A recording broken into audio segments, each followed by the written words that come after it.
गफलत में कभी तुमसे नफरत करते, गफलत में कभी तुमसे नफरत करते, फिर अक्सर तुम्हें जी भर के मोहब्बत करते। कितने ख्वाब सजाए थे हमने रूठने मनाने के, कितने ख्वाब सजाए थे हमने रूठने मनाने के। पलकें बोझिल ही रह गईं कमबख्त, न तुम ही आए न मौसम ही बदले ज़माने के। पहली बार कस्बे वालों ने मिर्ज़ा साहब को शायराना अंदाज में और इतनी संजीदगी में देखा था। इतना चहकने वाले मिर्ज़ा साहब के अंदाज आज इतने बदले बदले से क्यों हैं? क्या मेरी तरह आप भी जानना चाहते हैं? तो सुनते रहिए अंत तक।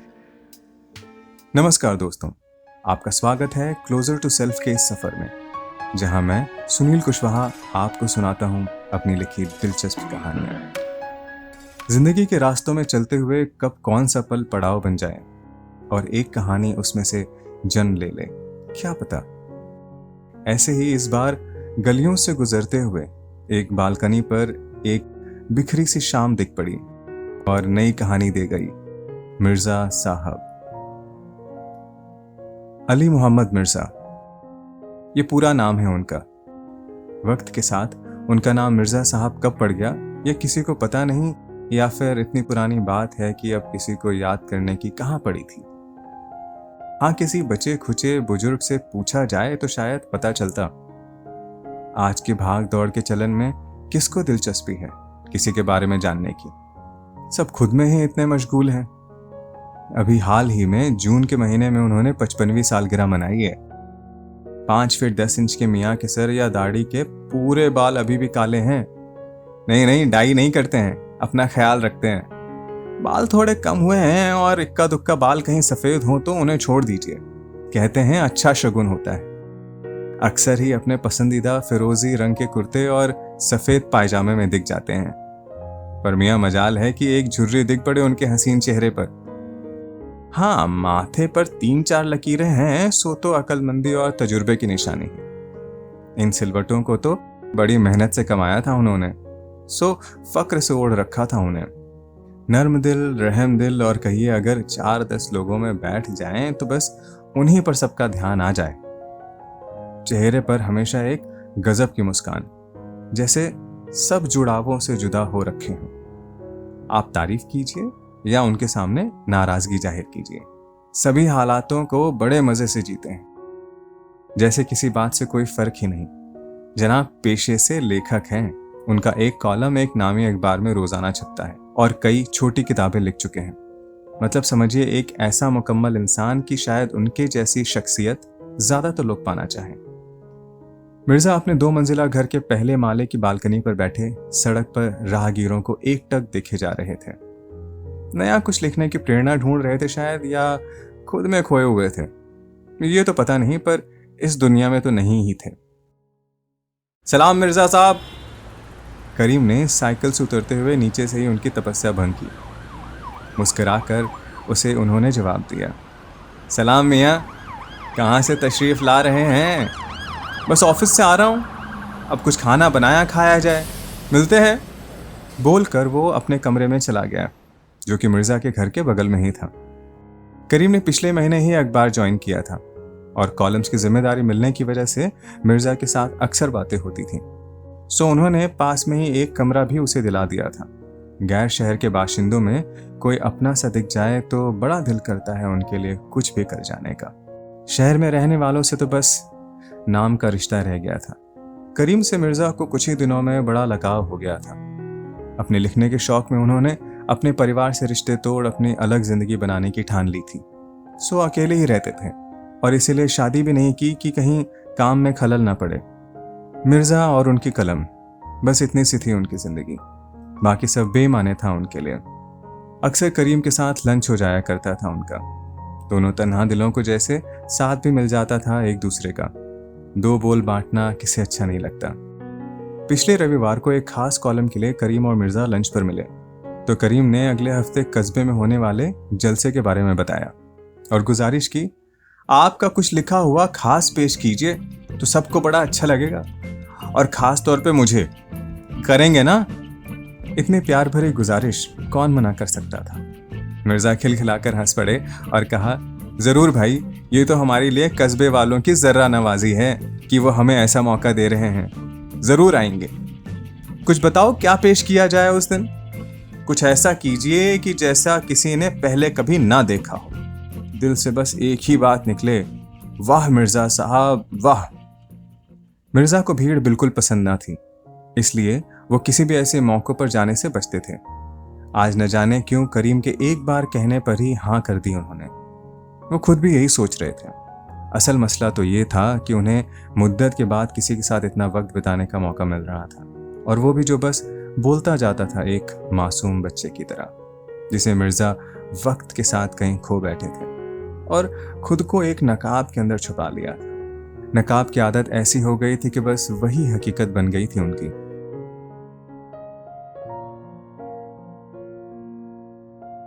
इतनी लंबी लिखने वाली जिंदगी से तजुर्बा तो हो गया था कि ख्यालों की दुनिया से ज्यादा जिंदगी की हकीकतें इंसान के दिल में आसानी से घर कर जाती हैं। तो उन्होंने एक ऐसी तस्वीर बनानी शुरू की जो अब तक सबसे छुपा के रखी थी। वो सारे रंग निकाले जो दबा कर रखे थे। फिर उनकी कलम और कागज एक साथ स्याह रात में भूले साज में आवाज भरने लगे। इस कई नकाबों वाली जिंदगी के कुछ टुकड़े शराब की बोतल की तरह होते हैं, ऊपर से इतनी सकरी कि थोड़ी सी ही बाहर आ पाए और थोड़ी सी ही हवा अंदर जा पाए। पहले तो अंदर जाने में मुश्किल, और पहुंच गए तो गहराई भी इतनी है कि जाने वाला ऊपर ना आ सके। कड़वाहट इतनी कि इंसान घुटते घुटते तिल तिल कर खत्म होता जाए।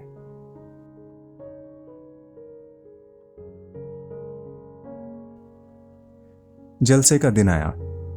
एक के बाद एक बेहतरीन प्रोग्राम्स मंच पर पेश किए जा रहे थे। एकदम रंगीन माहौल था। अब मिर्जा की बारी थी। करीम ने बड़े अदब से कहा, आइए स्वागत करते हैं सबके अजीज मिर्जा साहब का अगली खास पेशकश के लिए। जबरदस्त तालियों के साथ स्वागत किया गया उनका।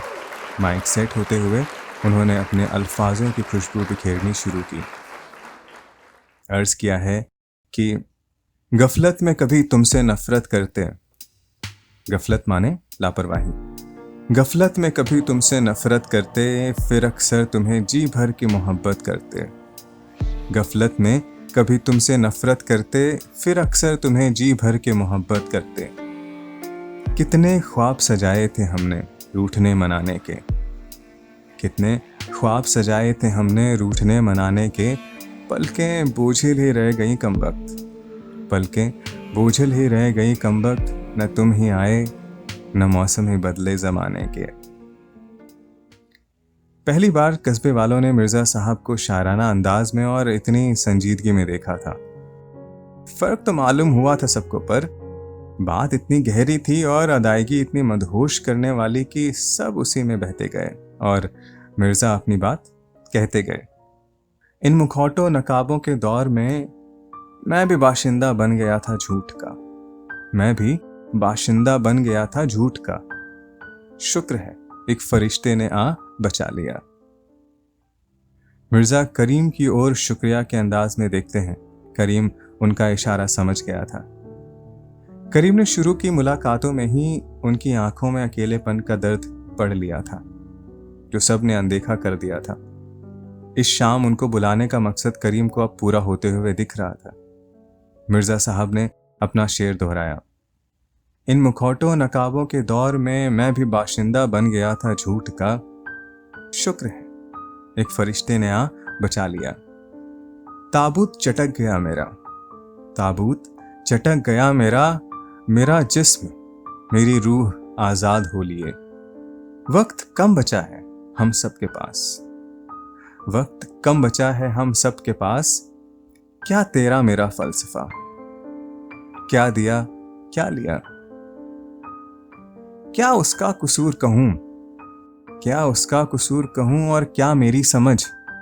कुछ उसने कहा और कुछ मैंने समझा, कुछ उसने कहा और कुछ मैंने समझा। बस वो ही खंजर दिखा, बस वो ही खंजर दिखा। मैं भी नश्तर था, मुझे कहां पता चला।